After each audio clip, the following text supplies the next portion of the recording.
एक सोमवार के दिन तू मेरे मंदिर के दरवाजे पर चौखट पर बैठ जाना, और दूसरा प्रतिदिन शाम के समय पर तू बेलपत्री के पेड़ के नीचे बैठ जाना। जो तेरी बेल वृक्ष के नीचे सेवा करने आए, जो शंकर जी के मंदिर में सोमवार को जल चढ़ाने आए, उसका जो पात्र जल चढ़ाकर जब वो घर लेकर जाए, उसके पीछे पीछे पात्र के पीछे पीछे तू जाना, और उसके घर में लक्ष्मी का भंडार भरकर आए। लक्ष्मी बेलपत्र के वृक्ष के नीचे तू विराजमान हो जा।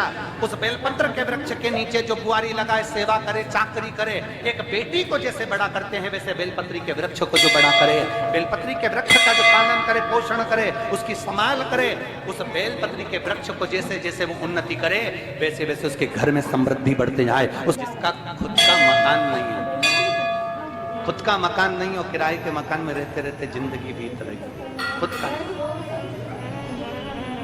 और बहुत दुख का जीवन चल रहा हो, बहुत कष्ट का जीवन, बहुत अपना खुद का कोई मकान नहीं, मान लो प्लाट है पर मकान बन नहीं रहा, या कोई प्रॉपर्टी अपनी नहीं बन रही, तो हम इस व्यासपीठ से कहना चाहेंगे कि एक प्रयोग अवश्य करिएगा, एक प्रयोग अवश्य। अपने आसपास के 5-6 बेलपत्र के वृक्ष देख लीजिए, अपने आसपास के नजदीक के 5-6 बेलपत्र के बड़े बड़े वृक्ष देख लो, या छोटे वृक्ष देख लो। उन 5-6 वृक्ष को धीरे धीरे उनकी सेवा करना प्रारंभ करो, उन वृक्षों को बड़ा करना प्रारंभ करो, उन वृक्ष के नीचे सफाई करना प्रारंभ करो, उन वृक्ष को जल देना प्रारंभ करो, उन वृक्ष को आप खाद देना प्रारंभ करो, उन वृक्ष की सेवा संभाल करना प्रारंभ कर दो, उस वृक्ष के नीचे बुआरी काटना प्रारंभ कर दो, झाड़ू लगाना प्रारंभ कर दो, उस वृक्ष के नीचे सफाई करना प्रारंभ कर दो। उस बेलपत्री के 5-6-7 वृक्ष को आप गोद ले लो। गोद लेना मतलब मैं इसकी सेवा करूंगा, मैं इसमें जल दूंगा, मैं इसके खाद दूंगा, मैं इसकी सेवा करूंगा, कुछ मत करो, बस केवल इस शरीर से उस बेलपत्र के वृक्ष की सेवा करना रोज प्रारंभ कर दो। 6 महीना इंतजार करना और 6 महीना लगातार सेवा करना, 7वां महीना आपका और हमारा, और बताना कि भोलेनाथ ने प्रॉपर्टी दिलाई कि नहीं दिलाई और आगे बढ़ा है।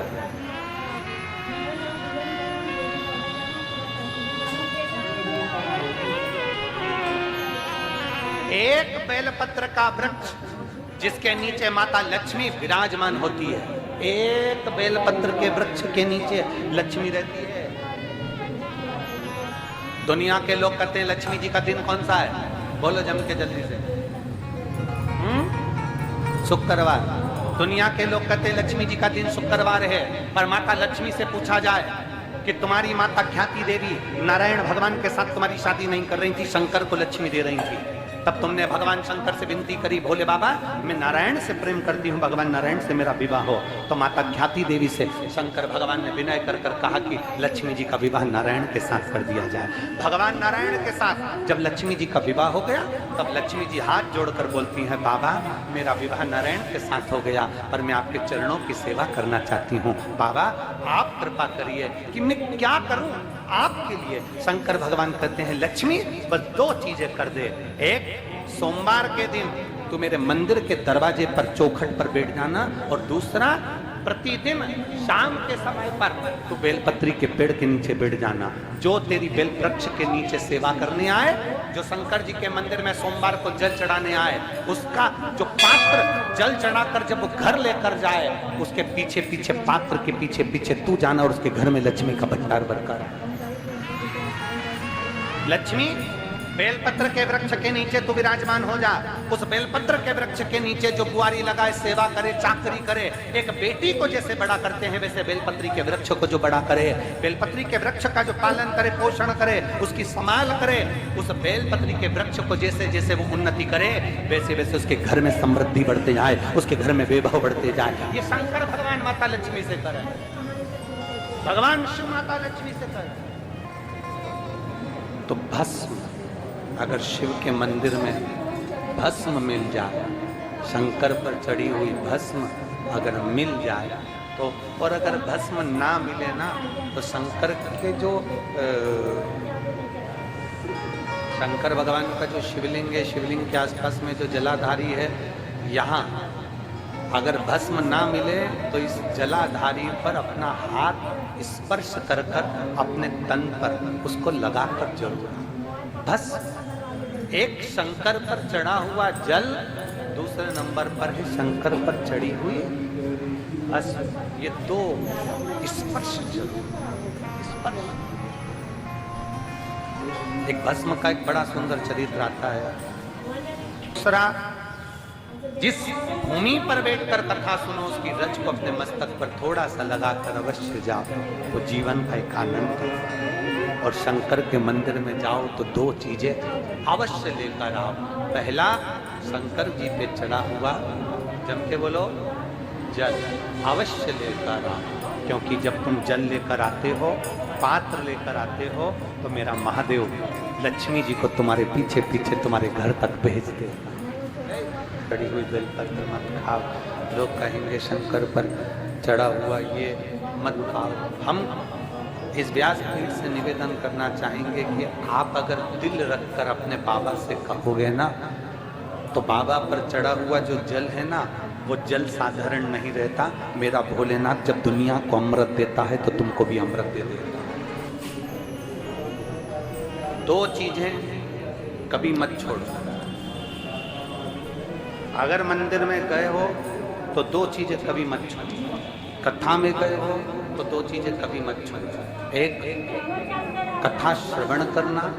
दूसरा, जहाँ कथा बैठकर सुनते हैं वहाँ की रज को अपने मस्तक पर लगाना।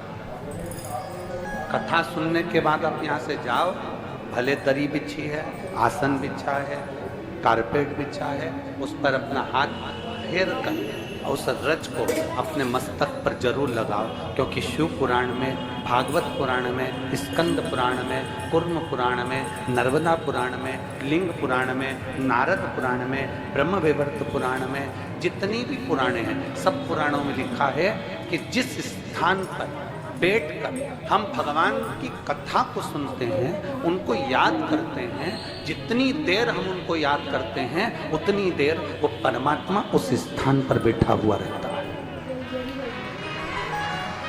हाथ रखकर बोलना, शंकर भगवान से तुम्हारा रिश्ता कौन सा? शिव जी से आपका कौन सा रिश्ता?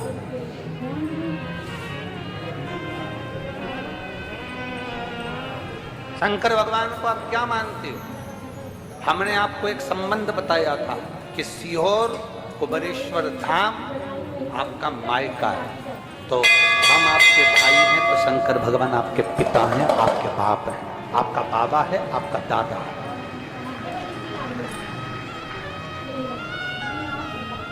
अब आपसे हम प्रश्न करें, उत्तर मेरी कुरुत की बहनें भी देंगी और मेरे जीजा उन भी देंगे और मेरी बेटियां और मेरे बेटे देंगे।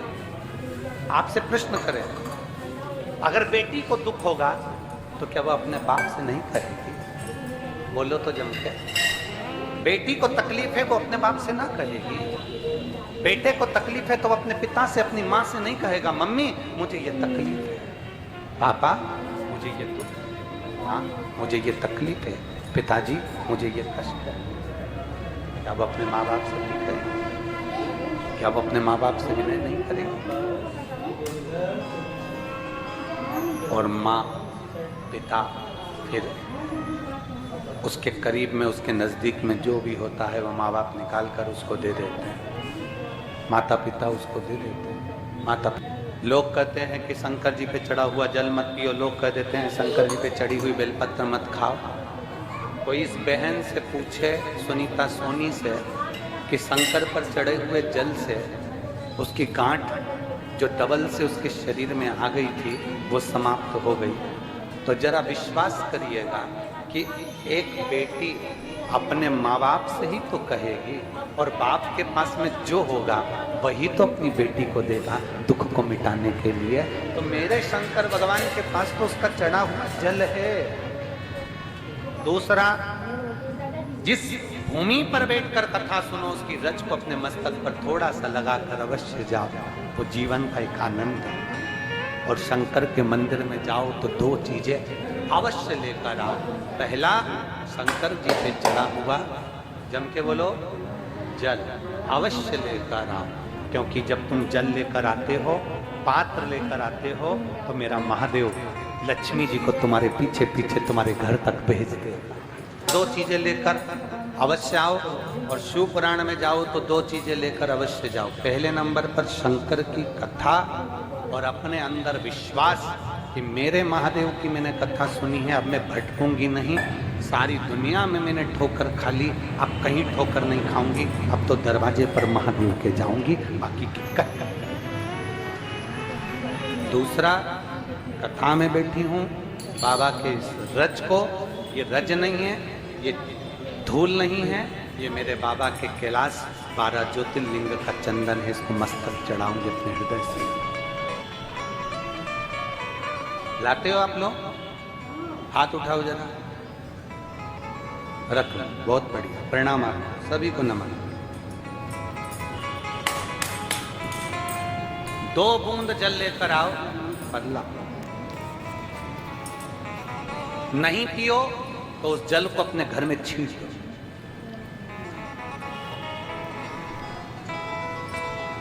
नहीं पी सकते उस जल को छींट लो। सारे घर के लोग नहीं पी रहे, उस जल को मटके में डाल दो, हंडे में डाल दो। 2 बूंद जल हंडे में डाला, सब पी गई। आपको अलग अलग किसी को देने की जरूरत नहीं पड़ती। श्री शिवाय नमस्तुभ्यम, हर हर महादेव। पूरा वीडियो देखने के लिए धन्यवाद। वीडियो को लाइक करें और चैनल को सब्सक्राइब करें ताकि अगली वीडियो जब हम अपलोड करें सूचना सबसे पहले आपके पास पहुंचे। श्री शिवाय नमस्तुभ्यम, हर हर महादेव।